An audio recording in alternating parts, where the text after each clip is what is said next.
શ્રી વલ્લભાધીશ કી જય, શ્રી ગુસાઈજી પરમ દયાલ કી જય, શ્યામ સુંદર શ્રી અમને મહારાણી કી જય, શ્રી હરિરાય મહાપ્રભુ કી જય, ગોકુલ નાથ કી જય. આપણે ષોડશગ્રંથ વિશે રસપાન કરીએ છીએ. તેમાં આપણે નિરોધ લક્ષણ ષોડશ ગ્રંથમાં 15મો ગ્રંથ છે તે આવ્યા છીએ. ષોડશ ગ્રંથમાં 15મો ગ્રંથ નિરોધ લક્ષણ એ રાજા દુબે અને માધવ દુબે બે ભાઈઓ માટે આ ગ્રંથ દ્વારકામાં વિક્રમ સંવત 1566માં લખાયો છે. રાજા દુબે અને માધવ દુબે ગુજરાતના પાટણ જિલ્લા પાસેના મણોદ ગામના સાચોરા બ્રાહ્મણ હતા. તેમના માતા પિતા વૃદ્ધ થયા હતા. તેમણે બંને દીકરાઓને કહ્યું કે અમને રણછોડરાયજીના દર્શન કરાવો તો ઘણું સારું. તેથી ડોલી ભાડે કરીને માતા પિતાને બેસાડી ભગવત સ્વરૂપ સાથે લઈ પછી દ્વારકા દર્શન કરવા પહોંચ્યા. ત્યાં રહેવાનું નક્કી કર્યું. સમય પસાર કરવાના હેતુથી તેમણે લોકોને પૂછ્યું કે અહીં ક્યાંય કથા વાર્તા થાય છે. ત્યારે કોઈએ કહ્યું કે હા, શ્રી વલ્લભાચાર્યજી પૃથ્વી પરિક્રમા કરતાં કરતાં અહીંયા પધાર્યા છે અને ભાગવતની કથા બહુ સુંદર કહે છે. આ સાંભળી બંને ભાઈ મહાપ્રભુજીની કથા સાંભળવા ગયા. ત્યાં મહાપ્રભુજી દસમ સ્કંદના 5મા અધ્યાયની કથા કહેતા હતા. તેમાં નંદ મહોત્સવનું વર્ણન કરતા હતા. શ્રી મહાપ્રભુજીની કૃપાથી બંને ભાઈઓને નંદાલયના લીલાનો પ્રગટ અનુભવ થયો. બંને ભાઈઓ મહાપ્રભુજી પાસે આવ્યા અને પ્રણામ કરીને વિનંતી કરી, મહારાજ અમને શરણે લો. મહાપ્રભુજીએ બ્રહ્મસમાનની દીક્ષા આપી અને આજ્ઞા કરી કે હવે તમે ભગવત સેવા કરો. બંને ભાઈઓ લાલનની મૂર્તિ પૂજા માટે હતી. તે મહાપ્રભુજી તેમને પંચામૃત સ્નાન કરાવી સેવ્ય કરી સેવા માટે પધરાવી આપ્યા અને બીજી બધી જગ્યાએ તમારા મનને ખેંચી લઈ મનનો ઠાકોરજીમાં નિરોધ કરી ભગવત સેવા કરજો. બંને ભાઈઓને વિનંતી કરી, મહારાજ નિરોધનું સ્વરૂપ શું છે તે અમે જાણતા નથી, તો અમને સમજાવો, એવું બંને ભાઈઓએ કીધું. એટલે દીનતા, બંને ભાઈની દીનતા અને સરળ સ્વભાવ જોઈ મહાપ્રભુજી પ્રસન્ન થયા અને આજ્ઞા કરી કે ભાગવતના દસમ સ્કંદને નિરોધ સ્કંદ કહે છે. તેમાં કહેલી લીલાઓના કથા શ્રવણ અને કીર્તનથી ભગવાનમાં મનનો નિરોધ થાય છે. એ સ્કંદના સારું નિરોધ લક્ષણ ગ્રંથ મહાપ્રભુજીએ રચ્યો. તેનો પાઠ બંને ભાઈઓને કરાવ્યો અને આજ્ઞા કરી કે તમે બંને આ ગ્રંથનો રોજ પાઠ કરજો, તેનાથી તમને નિરોધ સિદ્ધ થશે. મહાપ્રભુજીએ તેમને આજ્ઞા કરી કે હવે તમે તમારા ઘેર જઈ સેવા કરો. તમારી પાસે જે દૈવી જીવો છે તેમને નામ મંત્ર આપજો. તમને નિરોધ સિદ્ધ થયો છે એટલે જે તમારો સંગ મન લગાવીને કરશે તેમને પણ નિરોધ સિદ્ધ થશે. બંને ભાઈ તેમના ગામ મણોદ આવ્યા. બંને ભાઈ ઘરમાં ભગવત સેવા કરવા લાગ્યા. ઘરમાં થોડું દ્રવ્ય હતું, તેનાથી નિર્વાહ કરતા હતા અને પછી રાત દિવસ ઠાકોરજીની લીલાઓના અલૌકિક રસમાં ડૂબેલા રહેતા. માનવના શરીરના 5 જ્ઞાનેન્દ્રિયો, 5 કર્મેન્દ્રિયો અને મળીને 10 ઇન્દ્રિયો છે.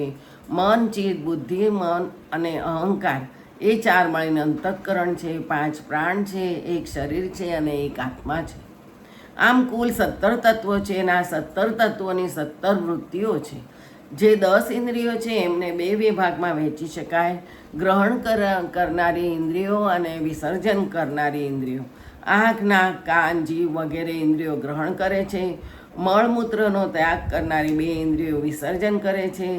જગતમાં સુખનો આસ્વાદ કરાવનાર 5 પ્રકારના વિષય રસો છે: રૂપ, શબ્દ, ગંધ, સ્વાદ અને સ્પર્શ.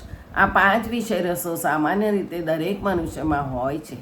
તેમનો સંબંધ લૌકિક પદાર્થો સાથે હોય છે અને મનુષ્ય આંખથી રૂપનો, કાનથી શબ્દનો, નાકથી ગંધનો, જીભથી સ્વાદનો અને હાથથી સ્પર્શનો ભોગ કરે છે. તેથી ઉપસ્થ નામની ઇન્દ્રિયથી કામ સુખનો ભોગ પણ કરે છે. 6 પ્રકારના ભોગ વિષય ભોગ કહેવાય છે. તેમાંથી મળતો આનંદ વિષયાનંદ કહેવાય છે. વિષયાનંદને મજા કહેવામાં આવે છે, પણ મનથી ભોગવાતા વિષયાનંદને સુખ કહેવામાં આવે છે. બધી ચિત્તવૃત્તિઓનો પૂરેપૂરો નિરોધ કરવા જોઈએ, તેનું જ નામ યોગ છે. હવે આપણે નિરોધ લક્ષણમાં પહેલો શ્લોક જોઈશું.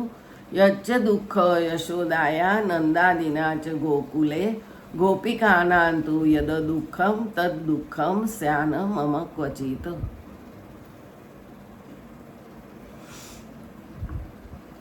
ગોકુળમાં જે દુઃખ યશોદાજીને તથા નંદાદી ગોપોને થયું અને ગોપિકાઓને જે દુઃખ થયું તે દુઃખ ક્યારેય મને થાઓ.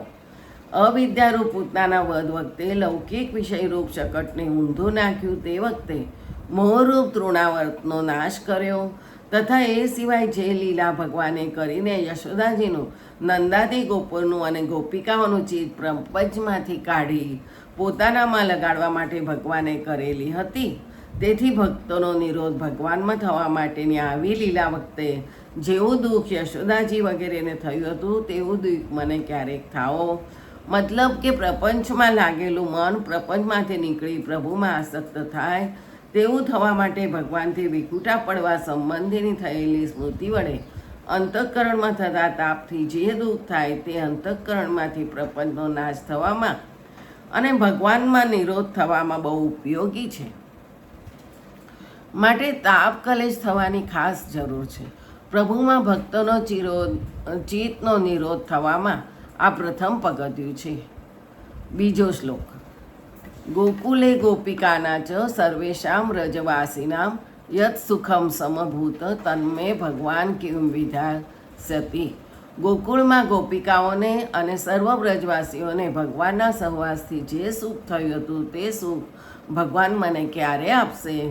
ભગવાન બાળ લીલા, ગતિવિલાસ લીલા, ઉપવિષ્ટ લીલાથી અને કુમાર લીલા કૌતુક ઉત્પન્ન કરે તેવી, રસ અથવા આનંદ ઉત્પન્ન કરે તેવી એ લીલાઓ વારંવાર જોવાની ઈચ્છા થાય તેવી વડે ગોપીજનોને અને સર્વ વ્રજવાસીઓને આનંદ ઉપજાવતા હતા.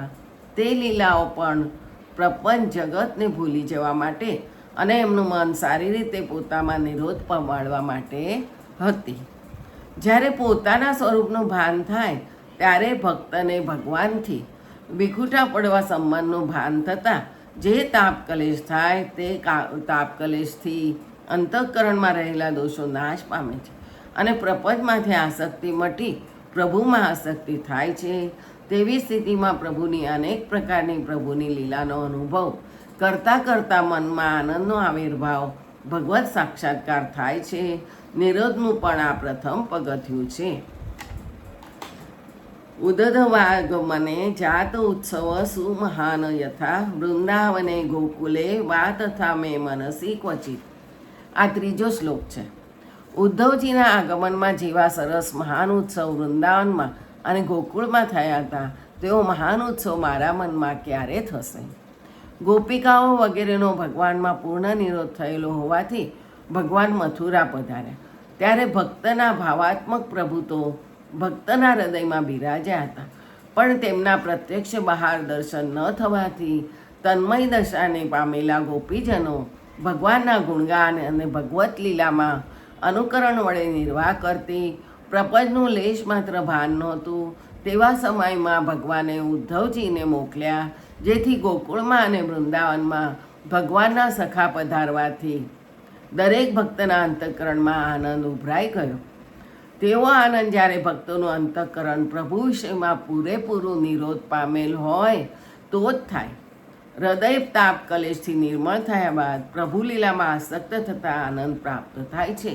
ત્યારબાદ તે અંતઃકરણ પ્રભુ વિષયમાં પૂર્ણ આસક્ત થતાં પ્રભુ બહાર પૂર્ણ રીતે પ્રગટ થઈ દર્શન આપે છે અને ફરીથી હૃદયમાં બિરાજે છે. ત્યારે ભક્ત પૂર્ણ રીતે કૃતાર્થ થાય છે. પછી તેને કોઈ જગ્યાએથી કાંઈ ભય રહેતો નથી.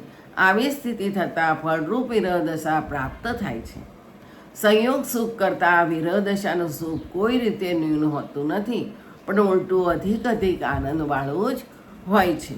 હવે નિરોધના પ્રથમ પગથિયાની પ્રાપ્તિનું સાધન બતાવે છે. તે આવતીકાલે જોઈશું. ચોથો શ્લોક. જય જય શ્રી ગોકુલેશ.